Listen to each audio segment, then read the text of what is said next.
So, how much you want to bet that Tesla launches a ride-sharing service with human drivers first?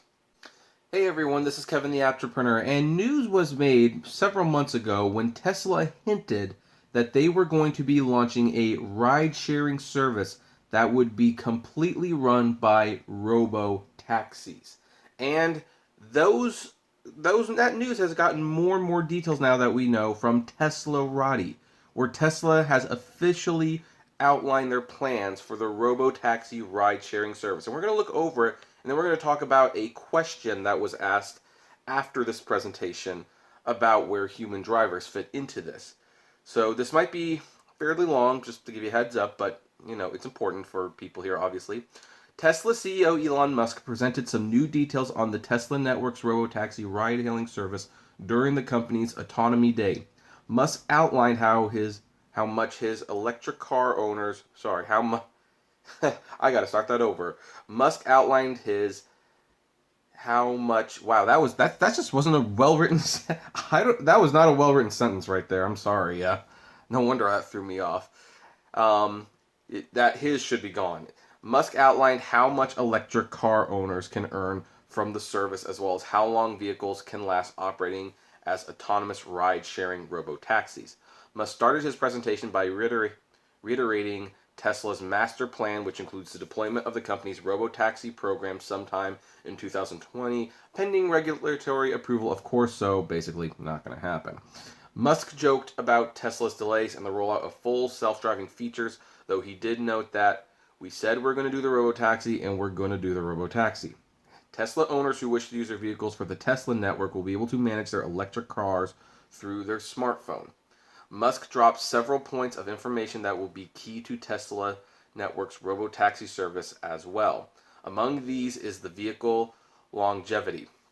The CEO noted the current generation battery packs are good for about 30,000 to 50,000 miles, though Tesla's upcoming batteries will go on production next year will operate for twice as long, up to 1 million miles with minimal maintenance. And as you can see, there's the screenshot of the ride-sharing app. Doesn't look very different from the Uber app, although it just looks a little classier, which doesn't surprise me at all. It is Tesla after all. These long-lasting batteries will likely go well with Tesla's 1 million mile drive units. Together, these components can create a fleet of vehicles that is capable of lasting they just say very long. They should say a very long time with very little maintenance. Musk notes that Tesla network will be extended to the Model S, 3, and X, though Model 3 will be used as the company's first robo-taxis. Asserting its push towards the Tesla network, Musk stated the company will be biasing its sales strategy towards smaller battery packs in order to get a higher volume of cars on the road. Operating the Tesla network will make the electric car maker a player in the highly competitive ride-sharing market, which is dominated by giants such as Uber and Lyft and absolutely no one else. That last part's me. Thanks to their low operating costs as all electric cars, Tesla's electric cars hold an advantage. Tesla estimates that running a robotaxi will cost around 18 cents or less per mile. This undercuts the $2 to $3 cost per mile of ride sharing. That is actually a very good point to be made. I don't think a lot of people realize that's like the real cost of doing rideshare. It's $2 to $3. I mean, unless you get like a electric or a hybrid, at which point your costs decrease quite a bit at that point. But that's pretty much what it might cost. I mean, some people might say, well, the government issue standard says it's 58 cents a mile. It's like, no, the government's wrong. The government's wrong about a lot of things, guys. Do you trust the government? Like, why is it you trust the government in nothing except how much you're spending on your car for rideshare? So, anyway. These low operating costs help owners who participate in the Tesla network earn some healthy profits. Musk estimates that a single robotaxi has the potential to make a gross profit of 65 cents per mile, assuming that 50% were empty miles and an annual mileage of 90,000 miles. Using this computation, the CEO notes that the Tesla robotaxi could earn around $30,000 per year. Couple that with this article, I'm sorry. With the long life of a Tesla electric car, and every single vehicle in the company's fleet becomes a potential money maker. So it's interesting how they're phrasing this as if the Tesla owners are going to be using their cars for the road, because that information, I mean, I guess that information could be useful for um, Tesla investors if Tesla just wanted to do this themselves. I suspect they're going to be bringing the owners on a little as well because, again, I keep saying it, they're not thinking about it. They really aren't. I mean, people have told me, like, Kevin, do you really, or App, do you think they're not thinking about what you're complaining about, like what I'm about to complain about anyway, before they put it in? Like, no, I don't think they are. Once people get in those cars, they're not going to treat them right. They just aren't. They're going to, there's no human there. It's just a car. Who cares? They're going to, they're going to eat in the car. They might, I remember, I have like a dent in my car from like a businessman I picked up who had a pen. He was trying to write and it wasn't writing, so he actually started like he took like the pen. This is a pencil, and he just started going on like the side of the door. I'm like, hey, stop that! That's my car. And he kind of looked at me like, and then he just kept writing because people are just disrespectful when it's not their property. That's stuff like that's going to happen in Teslas all the time if there's no human there. So it's interesting that he's kind of talking this about people owning the cars. Maybe that's what he's thinking, because if the people owns the car, they're up for that kind of maintenance. Like, I don't know. It's a big thing no one's discussing. One thing that was quite interesting and Elon Musk discussed on the Tesla network was his comments on components like steering wheels and pedals. Because, of course, as the fleet becomes more autonomous, Musk mentioned the company will gradually delete the components from vehicles as per customers' requests. Okay, yeah, that is interesting. This will actually be quite a shame considering how well Tesla's electric cars drive. In the event that a vehicle that is part of its Robotaxi service meets an accident, Musk stated that Tesla will take responsibility. Oh, dude. Oh my gosh. Maybe it's just because it's early in the morning. Like, did you really just, no, you don't want to be taking responsibility for this, Musk. No. No. Don't leave the wheel and the pedals in there. That is your insurance, buddy. That's your real insurance. If something goes wrong, the ability to take control of the Tesla vehicle is your insurance for when these cars crash. They say, well, why didn't the driver take over the steering of the car? Like, no. You take that ability away, that is totally your fault. You don't want that to be your fault at all. He must be feeling pretty confident in these things. Nevertheless, the CEO said that Tesla is aiming to ensure that incidents surrounding its electric vehicles are kept at a minimum. Of course. However, I have to stress, when they go to court for these things, the courts are not very kind to companies when civilians get killed. They really are not. So, Tesla is starting a very noticeable push for the Tesla network this year. When the company announced Model 3 leasing, Tesla notes that the vehicles that are leased cannot be bought since they will be used for the autonomous ride-sharing service. The electric car maker expects by next year it will have around 1 million vehicles on the road that are compatible with the Tesla network. Okay, now here's the thing. Granted, I'm not a huge Tesla fanboy. I do like what Elon Musk is trying to do. I don't know if long term he can succeed. However, I would love a Tesla vehicle.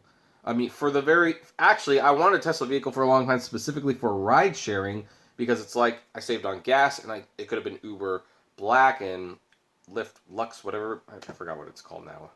It's been a while since I've done this, obviously. But it was just too expensive, so that's why I never got it. However, the question did at one point come up, this one right here. And this is what's important to us right now that we've gotten through all of that. And they asked, would Tesla consider pushing out an update to its app for rideshare service soon, so at least for both Tesla and current owners as an easy way to make revenue now and fix bugs along the way till they get to FSD and Robotaxi's future with no driver. That's kind of a convoluted way of wording it. But basically the question is, will this rideshare service be available for human drivers before the Robotaxis come out? And here's the thing. For the first time today, he appeared open to the idea of launching the service with human drivers. Similar to the way that the current autopilot beta software works, this would give Tesla real-world practice at fixing bugs in the system under human supervision. Not only would this help the rollout of the software because bugs could be fixed ahead of time, but owners could also benefit financially from it.